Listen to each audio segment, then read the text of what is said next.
Hey, good morning. It's Fern again for Lessons of the Week. This week I did a couple sessions with a couple people who had multiple dogs. So I thought I would just talk about the multi-dog dynamic a little bit. Once you add more than one dog, it becomes more than twice as hard and tricky sometimes. And I really want to caution people who get a second dog to fix problems with their existing dog.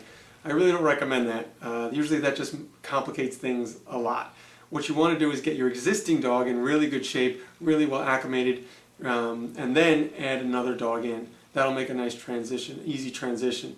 If you get another dog to fix problems with your existing dog, often what happens is you have twice as many problems now because you're working with another dog, bringing them into the house, and you still have your existing problems to go to treat. So it could be a bit overwhelming. So don't add a new dog until your existing dog is in really good shape, really well trained. Now if you have two dogs, it becomes, like I said, it's just more than twice as hard to deal with them, specifically if they're on leash. Also if they're big or reactive, it's tricky to work with them both at the same time with one person. You only have two hands and two dogs and they're going different directions, specifically if they're pulling or reactive to other dogs or people. It's hard to control. So when you're working, if you can, it's best, and I know not everyone has the time for this, to work with one dog at a time. Work with one dog, get them good on leash, then add the second dog in.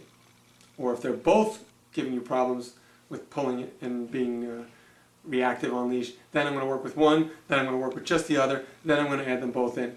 Now that is time consuming, so in the average every day-to-day world, that might not be the easiest, or but it might not even be possible just because you got to get to work and take care of the kids and do all this other stuff. So do the best you can when you can't work on it, and then when you can, you're going to do one at a time and just work with them and get them good and then work with them together. But it is tricky. In the house, don't forget, energy is contagious, and one of them can trigger the other one, and that can make your life really chaotic. So if you have one going crazy and you're trying to calm the other one's going to be triggered to that energy, and now all three of you are in a frenzy, and it becomes very, very tricky to address.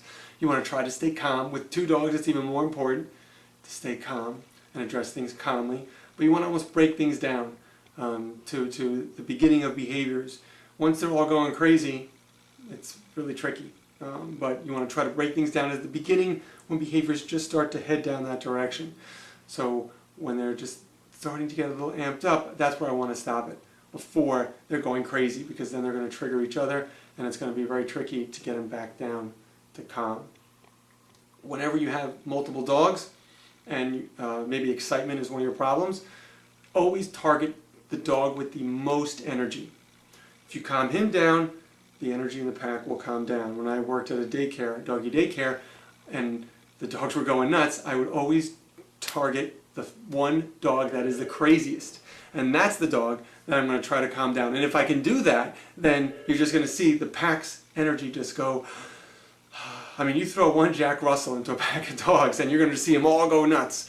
So target that one with the most energy, get him calmed down, and the rest of them are going to be a little bit more manageable. And just really go back to basics, even just simple sits. Just go back to the basics, get them good there, and then slowly expand it, and push your envelope on things. But it is tricky, and you got to have a little patience, if a lot of patience, when you have multiple dogs. So keep that in mind. If you can work on them individually, work on them individually, manage it the best. And a lot of it is about management.